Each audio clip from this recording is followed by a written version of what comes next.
konco cukrai, jumpa lagi sama saya Raden Mas Boncukrai Tonight. Want to cry tonight. I still love you, baby. Kali ini sama siapa nih samping aku nih? Penasaran kan? Siapa namanya? Kenalin dulu dong. Halo semuanya, nama aku Queen. Ya, ini Kiki Queen. Kita lagi habis makan sambil ngobrolin tentang marga-marga yang ada di Indonesia. Marga-marga keturunan Tionghoa yang ada di Indonesia.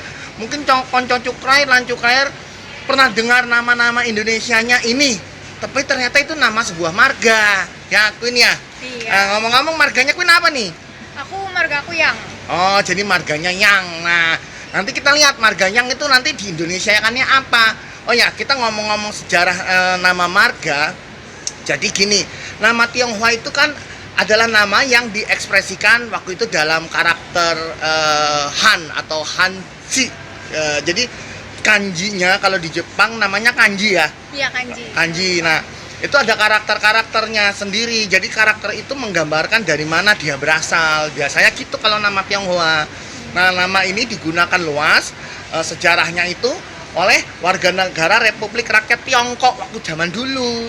Terus ada Republik Rakyat Tiongkok, terus ada Republik Tiongkok sendiri, terus ada Hong Kong juga, terus sampai di China, Republik Rakyat Cina, Taiwan juga gitu, sampai Makau, terus sampai keturunan Tionghoa di negara-negara lain itu masih menggunakan nama itu, ada nama Tionghoanya. Di Jepang itu ada marga Go, ya kan? Go. Nah, Go itu ternyata berasal dari marga Tionghoa juga. Terus ada Korea juga ada yang marganya Lim. Nah, Lim juga itu berasal dari Tionghoa. Terus kalau pernah aku tuh nonton film Korea waktu itu. Jadi dia itu ngebahas tentang karakter kanjinya. Dia bilang, aduh, kanji kita itu berasal dari Tiongkok, dari Cina. Itu huruf Korea kuno. Kalau misalnya kita ke kuburan Korea yang zaman dulu, itu ada huruf kanji Cinanya.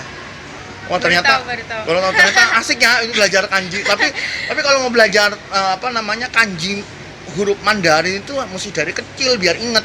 Tapi nggak ada kata terlambat selama kita mau belajar. Queen kan katanya mau ini kan sekolah boga kan, tetap boga kan? Iya, benar. Banyak masakan-masakan dari Cungkok sana, dari Cina sana pakai bahasa Mandarin, pakai tulisan aja, mesti belajar. Nah, kita lanjut lagi. Jadi kalau dalam nama Tionghoa itu biasanya ada unsur marga dan nama, dua karakter. Yang pertama itu pakai marga, terus nama dia itu di karakter kedua. Contoh, Lim Hong. Nah, berarti marganya dia Lim. Nama dia sendiri Hong. Gitu misalnya. Seiring zaman, jadi nama Tionghoa itu yang tadinya dua karakter itu bisa jadi tiga karakter.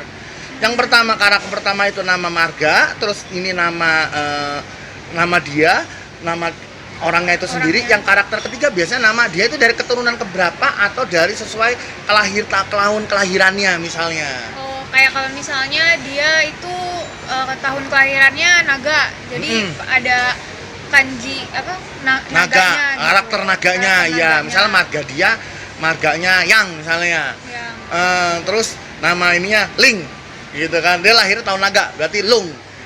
Yang Linglung. Yang Linglung berarti nama kamu Yang Linglung. Kan marganya Yang. Ini guyon. Ojo nesu-nesu. Nah, jadi gitu. Terus ternyata nama Tionghoa juga berevolusi itu jadi zaman dulu menurut catatan literatur kuno ada peraturan bahwa nama seorang anak biasanya baru akan ditetapkan 3 bulan setelah dia lahir.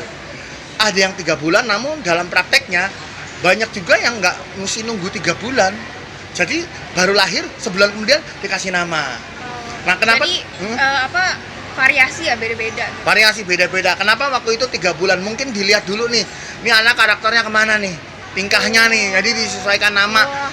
ini namanya dia mengandung karakter, misalnya dia kalau orang Jawa bilangnya pencilaan, wah petakilan pokoknya, wah terlalu aktif.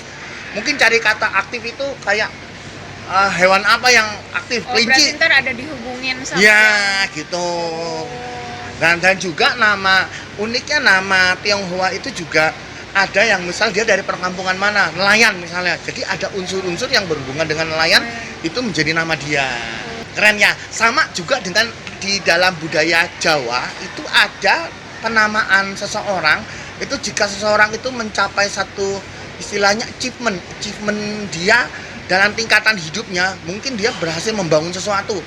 Nah, nama itu akhirnya menjadi gelar yang akhirnya gelar itu yang selalu disebutkan daripada namanya dia. Oh, jadi gelarnya itu buat dia doang apa turun-temurun? Buat dia dan akhirnya bisa jadi turun-temurun. Bisa, misalnya dia itu membangun sebuah bangunan raksasa, namanya Griyo Raksoso.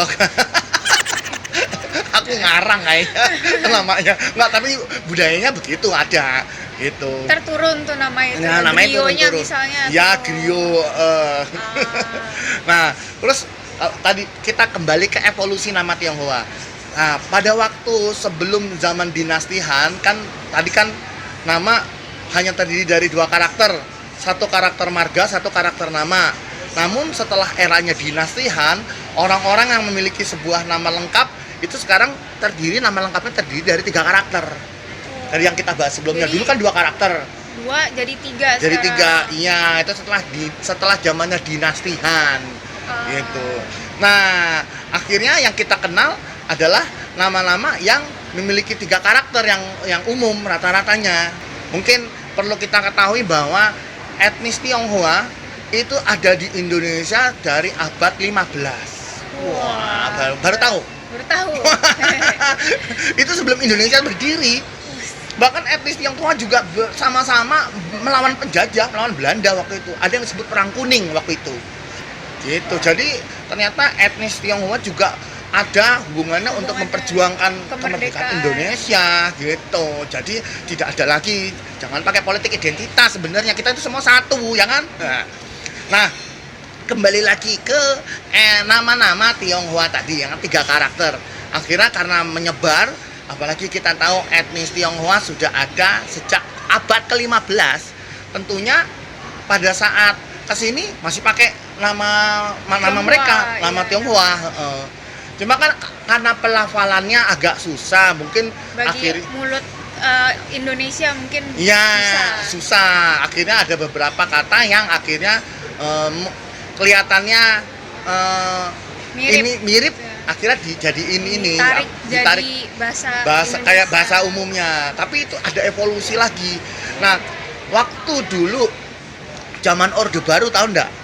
Zamannya Pak Harto dulu, dengan semangat nasionalisme tentunya. Jadi diumumkan bahwa seyogyanya nama-nama asing itu di Indonesia kan, nggak cuma nama Tionghoa, nama asing waktu itu. Kayak nama mungkin orang Belanda, orang Jepang, orang Korea, semuanya dulu, gitu ya. Dulu ada toko-toko yang pakai istilah nama asing, nah itu harus di Indonesia kan. Dulu sempat begitu, termasuk nama Indonesia. Nah, mungkin mau tahu apa ini ya? Tunggu di episode berikutnya.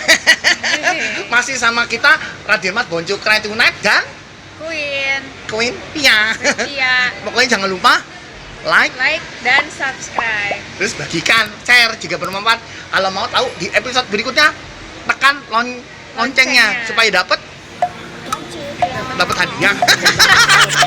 Notifikasi. Oh iya, notifikasi. Oke. Nah, sampai jumpa.